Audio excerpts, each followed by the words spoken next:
మనం ఈ లోక సంబంధులుగానే, చీకటి సంబంధులుగానే మనం ఉంటే అక్కడే చనిపోతాం. చీకటిలోనే చనిపోతాము, అడవిలోనే చనిపోతాం. మనకు రాజయ్యే అవకాశము లేదు, పరలోకము చేరే అవకాశము లేదు.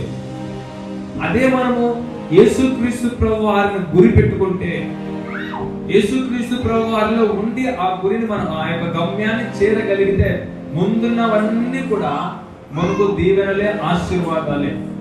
ఆ గురి పెట్టుకొని మనం ప్రయాణం చేస్తూ ఉంటే, నువ్వు ఎప్పుడైతే యేసుక్రీస్తు ప్రభు వారిని అంగీకరిస్తావో, ఆయన వైపు వెళ్ళాలనేటువంటి ప్రయత్నం ఎప్పుడైతే నువ్వు చేస్తావో, ఆయన కోసం ఆయనలాగా జీవించాలనేటువంటి ప్రయత్నం నువ్వు ఎప్పుడైతే తలచుతావో, ఆ క్షణమే నీకు తెలియకుండానే దేవుడు మన వెనుక ఉండి నడిపిస్తూ ఉంటాడు. మనం ఏ విధమైనటువంటి పరిస్థితుల్లో తప్పిపోకుండా, ఎలాంటి పరిస్థితుల్లో మనము ఈ యొక్క ప్రమాదకరమైనటువంటి వాతావరణం గురి అవ్వకుండా, మనం ఏమి అవ్వకుండా, మనం ఎప్పుడు కూడా వెంటే ఉండి మనల్ని ప్రోత్సహించి నడుపుతూనే ఉంటాడు. మనకు సహాయం చేస్తూనే ఉంటాడు. మనకు కంటికి కనిపించడు, కానీ దేవుడు చేసేటువంటి కార్యాలు మన కంటికి కనిపిస్తాయి. ఆయన తండ్రి ఆయన కుమారుడు యొక్క వెనకల ప్రయాణం చేశాడు. వెనకల ఎన్ని ఎదుర్కొన్నాడో, ఎన్ని మృగాల్ని తరిగాడో, ఎన్నిటిని హతమార్చాడో మా కొడుకు ఏమీ తెలియదు.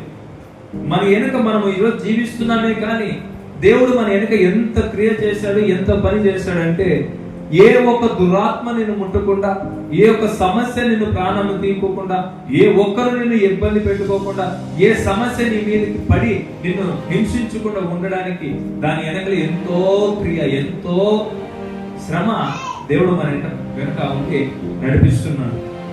24 గంటలు, కొన్ని నిమిషాలు, కొన్ని సెకండ్లు నీ ఆయుష్ తీరాలనంటే, నీవు ఈ లోకంలో కనుమూయాలంటే ఒక్క క్షణము చాలు. ఆ 24 గంటలు, అన్ని నిమిషాలు, ఆ రాత్రంతా, దినమంతా, పగలంతా, ఏ క్షణము కూడా నిన్ను విడిచిపెట్టకుండా చూస్తూ నిన్ను కాపాడుతున్నాడు. అందువల్ల ఈ రోజు నేను బ్రతుకుతున్నాను. మరి ఆయన కాపాడినటువంటి విషయం నీకు తెలుసా? ఆయన నిలబెట్టినటువంటి విషయం నీకు తెలుసా? ఆయన మన వెనకే ఉండి నడిపించినటువంటి విషయం మనకు తెలుసా? తెలియదు. ఎందుకు మనల్ని కాపాడుతున్నాడు అని అంటే, క్రీస్తును చేరాలి, పరలోక రాజ్యంలో చేరాలి, పరిశుద్ధుల మధ్య మనం నిలబడాలి, దేవుని కుమారులుగా మనం పిలువబడాలి, ఆయన సింహాసనం అందు మనం కూర్చోవాలి. అందుకోసం దేవుడు అన్ని విషయాల్లో, అన్ని రకాలుగా మనకు కూడా సహాయం చేస్తూనే ఉన్నాడు.